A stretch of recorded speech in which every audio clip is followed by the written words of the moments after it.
Juin 2018, Anne-Sylvie Tixier et Emmanuel Petit-Colas, enseignants à l'Université d'Avignon, assistent au concours Ecotrophelia et à la performance des étudiants. Ils ont les stands, ils sont prêts à les vendre. Voilà, on avait vraiment l'impression d'être dans un salon d'innovation. C'était vraiment impressionnant de voir les étudiants impliqués à un tel niveau pour vendre leurs produits. C'est pas, je pense, simplement un module d'enseignement. Je pense que les étudiants qui sont là croient vraiment à ce qu'ils ont fait et c'est au-delà d'un concours. Ça a été très très enrichissant l'année dernière de discuter avec les différentes personnes. Tous les deux en repartent avec l'ambition d'y revenir un jour avec une équipe solide et un produit performant. Ce jour-là est arrivé grâce à Lisa et Manon, totalement investis dans le concours, avec l'implication sans faille que sa préparation nécessite. Pour moi, là, on est plongé dans le milieu du travail. On découvre d'autres métiers qu'on ne connaissait pas, le marketing, là, un peu de communication, le packaging. Ça nous permet de toucher à différents secteurs. Nous, on fait du produit ingénierie de consommation alimentaire à la base. Le business, le marketing,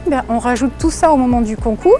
Et donc c'est vraiment du plus pour elle, parce que du coup elle découvre le monde, on va dire, de la réalité avec tous les côtés. Tout le long du projet, on avait l'impression de monter notre propre entreprise et d'avoir les mêmes problématiques qu'une personne qui est dans une entreprise. Donc c'est vraiment une grosse richesse ce concours pour nous. Il faut vraiment penser à tout dans sa totalité et le vendre du mieux qu'on peut, ce qu'elles sont largement capables de faire et c'est pour ça je pense qu'elles y sont arrivées qu'à deux, parce que vraiment elles y croient. Elles sont deux, là où toutes les autres équipes comptent entre 3 et 10 membres. Manon et Lisa réalisent un véritable tour de force, celui de créer un produit de A à Z en parallèle de leurs études et de leurs stages. Elles démontrent un état d'esprit et un mental qui inspirent le respect de leurs enseignants comme de l'université. Toute l'université était derrière nous pour nous soutenir. Je pense que l'Université d'Avignon est fière que pour la première année, on participe à Ecotrophelia. Quand j'ai annoncé en effet aux doyens que l'université allait participer à Ecotrophelia, on a senti quand même une certaine satisfaction et on en était très contents nous aussi.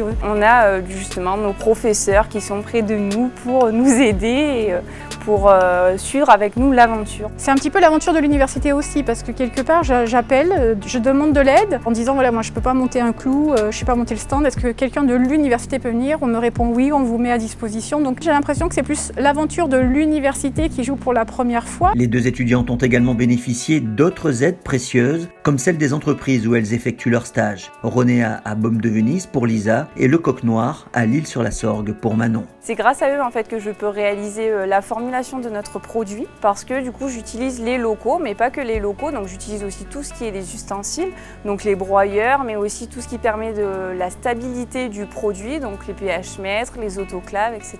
C'est également un vrai partenariat parce que quand on lance des autoclaves, ce qui permet justement de stabiliser notre produit et qu'il soit sain pour la santé, sans micro-organismes, ça coûte de l'argent, donc du coup ils nous aident bien de ce côté-là. Et c'est grâce à ça que je peux faire mon produit et en fait pouvoir continuer l'aventure Ecotrophelia avec Lisa. On a plein d'idées derrière, on a plein d'idées de gamme, donc si notre produit ressort pendant ce concours, pour nous Ecotrophelia c'est un moyen de valider la pertinence de notre produit. Pour nous tout est possible, hein. Ça peut être monter notre start-up, oui pourquoi pas, ça peut être vendre le produit, oui pourquoi pas, on sait pas, on verra, vienne qui pourra comme on dit, mais on est ouvert. On savait que ça allait être difficile.